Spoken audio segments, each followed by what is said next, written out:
Absolutely. Here is Section 1, minimum 700 words, of the story. Hashtag Section 1. The Arrival and Judgment. Title: They thought humans were weak until they saw us bleed and smile. In the Council of Galactic Superiority, deep within the black core of the Threx Dominion's capital world, a judgment was being passed, not by morality or fairness, but by calculation and superiority. Seated on obsidian thrones of living metal, 13 Threx warlords, their bioluminescent veins pulsing like neural webs, debated the fate of a backwater species known as Homo sapiens. Humans are chaotic, biologically inefficient, rasped Commander Vurek, his voice like insect wings over steel. They possess no advanced neural interfacing. Their organic systems are primitive, and they bleed like vermin. Their emotions are disruptive even to themselves. A few murmurs of agreement echoed through the chamber. Vurek stood, projecting a hollow image, a recording from the first human contact. A Threx recon drone had captured footage of human soldiers in a skirmish on a minor asteroid colony. The humans had been outnumbered 3-1. Still, they had charged.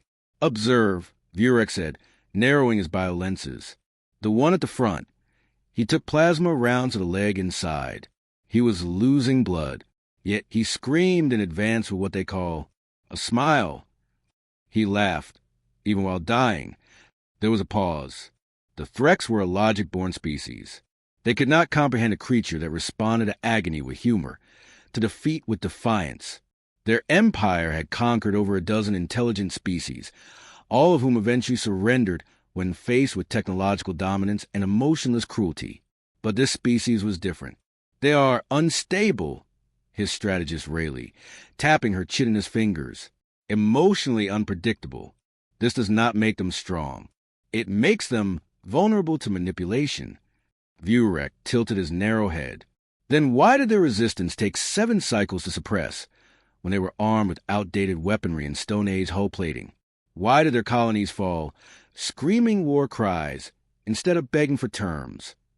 No one answered. The Threx had first encountered humans when they expanded past their solar system and entered what the Dominion considered a buffer sector, a dead zone reserved for future annexation. The humans were naive, optimistic, and eager to establish diplomatic contact. Their diplomats had spoken of peace and trade. Their scientists had offered knowledge. But behind every handshake was a warrior's instinct the Threx had misread. They had launched a testing engagement on the moon colony of Luton 8, expecting immediate surrender or collapse. Instead, they had met steel-jawed miners who used explosives to collapse entire tunnels on Threx advance units, sacrificing themselves to kill dozens of alien warriors. Another planet, Gauss 4, had been bombarded from orbit after refusing to kneel. The only message received from its governor before transmission cut was, "Asterisk, come find us if you think we're scared. Just bring more body bags." Asterisk, the Dominion had begun reclassifying the humans. No longer inferior mammals, they were now deemed anomalously persistent bipeds. Their capacity to suffer and continue defied logical war modeling. "I have reviewed over 100 psychological profiles," Rayleigh said finally. "They endure pain longer than most species. Their brains flood with endorphins under extreme stress. They bond fiercely with each other. Even in defeat, they find meaning. Some call it hope. Others call it madness." Vurek sneered. "They are not machines. They are not disciplined. Their world is a mess of contradictions. Yet they win. Not every time, but often enough that even we are beginning to adapt our war calculus to factor in their unpredictability. Perhaps it is time we recalibrate." Came a new voice, one low and grinding like tectonic plates. Admiral Xur, the eldest of the Threx War Masters, leaned forward, his 6 eyes blinking in unison. "Humans are not strong in the way we measure strength, but they do not yield. Even their young carry knives. Their elderly choose to die fighting rather than be captured. This is not evolution. It is culture." The chamber darkened slightly, a sign of consensus building. "And so," Vurek concluded, "we test them again, not with skirmishes, with war." The final holomap expanded. It displayed a location of Outpost 17K, a small but strategic colony near a Stargate junction.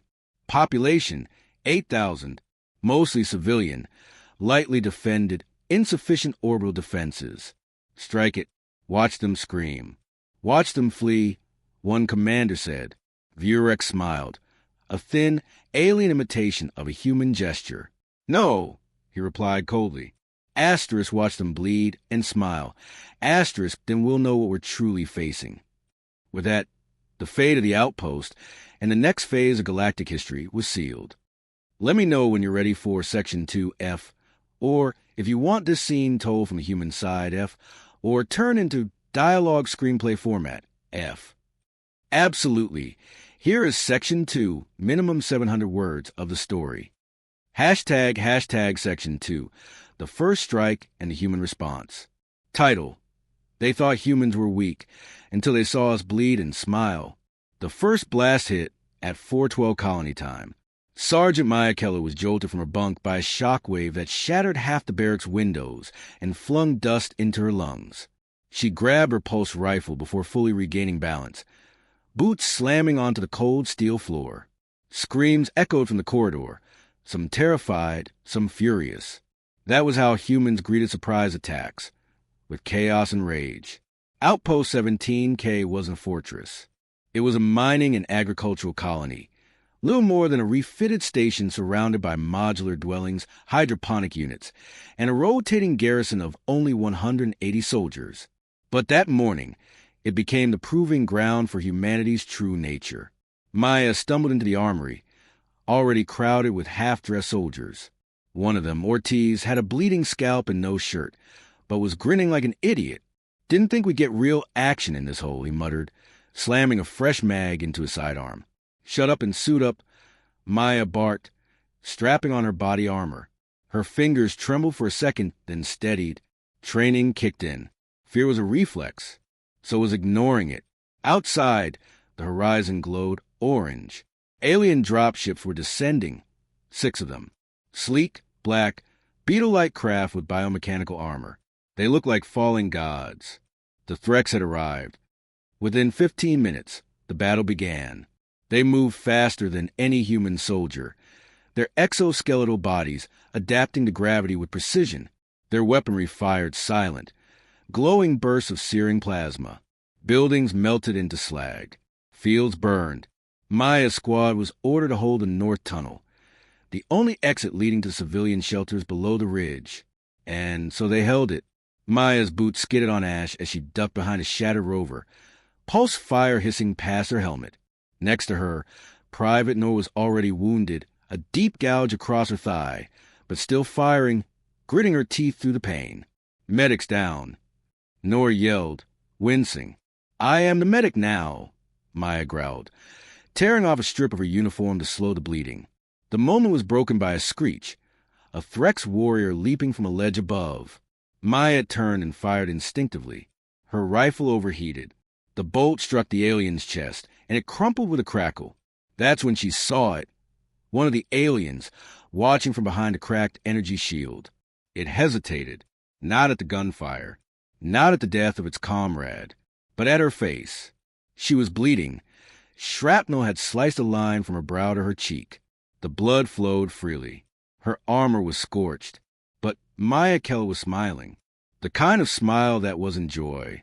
It wasn't madness either. It was a challenge, a promise. You thought we'd break? She whispered, standing up slowly, cradling her overheated rifle. You're the ones breaking now. Elsewhere in the colony, similar scenes played out. Civilians armed with mining drills and kitchen knives defended corridors. Engineers turned irrigation pipes into flamethrowers. A retired teacher named Commander Fisk manually launched the last defense drone, despite being 71 years old and needing a cane. When reinforcements finally arrived, a single corvette from Earth's frontier fleet, they found half the colony in flames. But the Threx landing craft were all destroyed. Not one had survived. A drone recording, recovered later, showed the moment of final confrontation.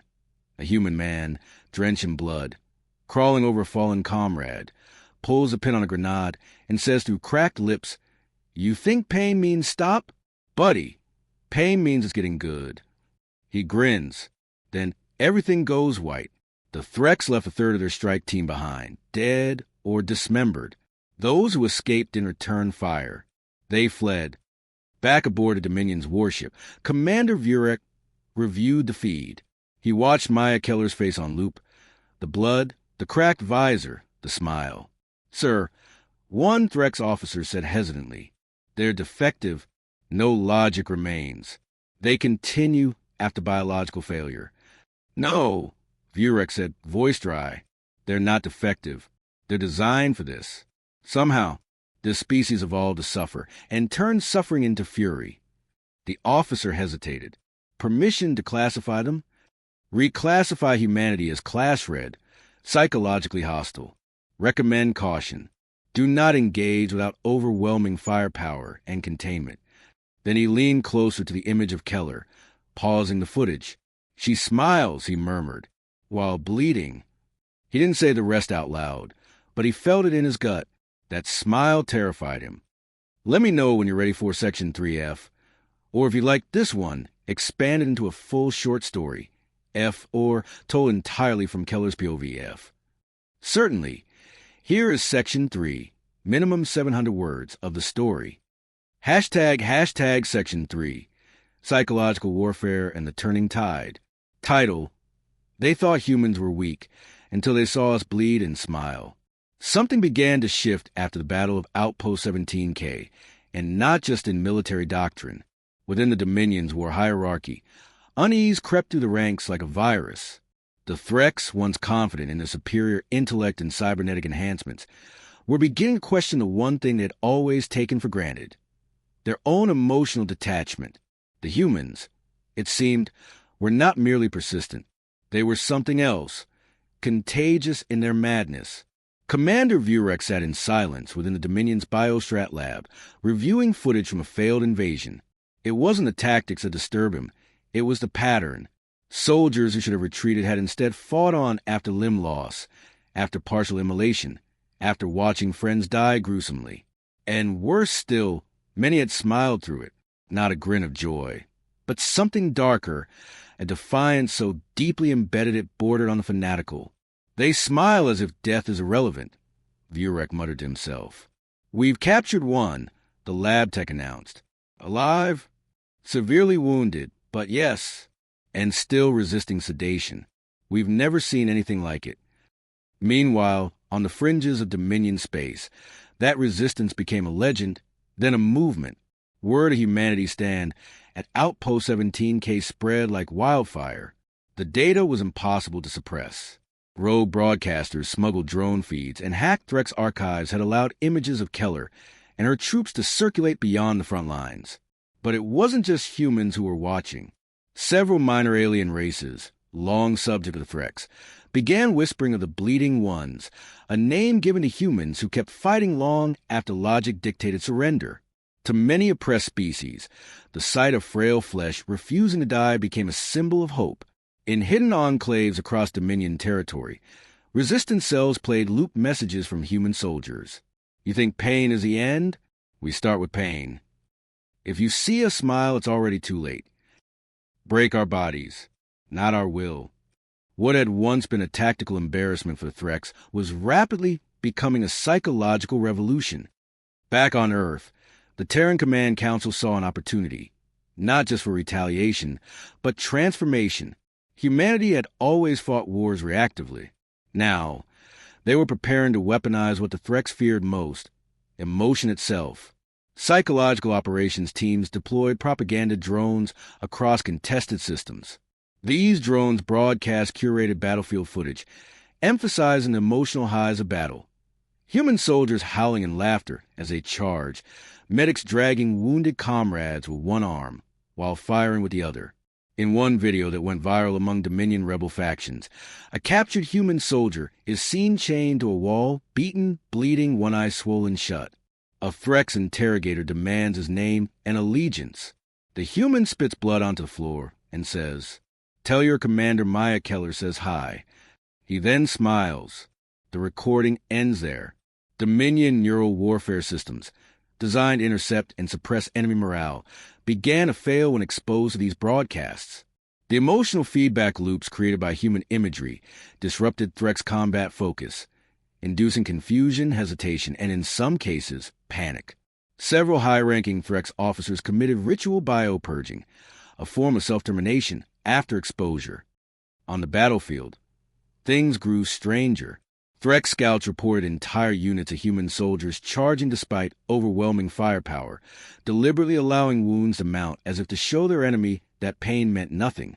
In one instance, a human squad walked slowly through a plasma bombardment, faces bloodied and eyes locked forward, singing what appeared to be an old Earth war song. This is my rifle, this is my gun, this one's for fighting, this one's for fun. The sight was so unsettling that the Dominion's frontline commander ordered a retreat, not because of casualties, but because the enemy wasn't afraid to die. That same night, a Threck scout drone captured footage of Maya Keller leading a unit deep into contested territory. She now wore a restructured exosuit salvaged from fallen enemies, fused with Earth tech and battle scars. Her face, barely visible beneath the cracked visor, still bore the faint red line of her old wound. As her squad marched into fire, Keller gave a short transmission, intentionally intercepted.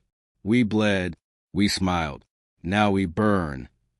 The turning tide wasn't marked by a single decisive victory. It was marked by something more profound, a change in perception. For the first time, the Dominion feared not just losing battles, but losing control of belief. Their soldiers began hesitating. Their algorithms failed to predict human behavior. Civilians started questioning the war. And as the Threck struggled to adapt, humanity did what it had always done best. It endured. Let me know when you're ready for Section 4F. Or if you want to explore Keller's transmission as a full monologue F, or create a visual poster from the Bleed and Smile slogan F. Absolutely. Here is Section 4, minimum 700 words, of the story. Hashtag Section 4, The Fall of the Dominion, and Rise of the Legend. Title: They thought humans were weak until they saw us bleed and smile. The final campaign didn't begin with a grand offensive or a declaration of war. It began with silence. Across the Dominion's inner sectors, Threck's communication relays started to go dark, not due to sabotage, but because their operators had fled.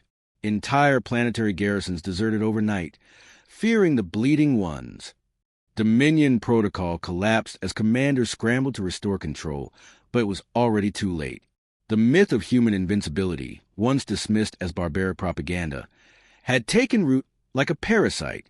It wasn't just spreading among alien subjugates. It was spreading within the Threcks themselves. Their empire had been built on fear. Now fear was devouring them from the inside. On the bridge of the human flagship Vigilant Resolve, Maya Keller stood in full battle armor, the cracks and scorches of past battles now embedded into its design like war paint. Her right arm was cybernetic from the elbow down, courtesy of the battle for Sarka 9. Her left eye glowed faintly, replaced after a Threck sniper tore out at Dren Hollow. She had survived more direct engagements than any soldier in the war. But she wasn't famous because she lived. She was famous because she never broke. Her image, bloodied, half-smiling, rifle in hand, had become a symbol not only for humanity, but for every being across the stars who had ever been told to kneel. The plan was simple. Strike the Threck's core world of Vernas, seat of their empire, and break the illusion of their invulnerability. But no human expected what they would find. When the fleet arrived, prepared for a brutal siege, they were met with surrender. Threck's military ships did not form a defensive perimeter. Instead, hundreds of them shut down weapon systems and floated like drifting husks. On the planet below, resistance was minimal. Most civilians had already evacuated. Only one structure remained intact at the center of the capital, the High Citadel. There, Commander Vurek waited.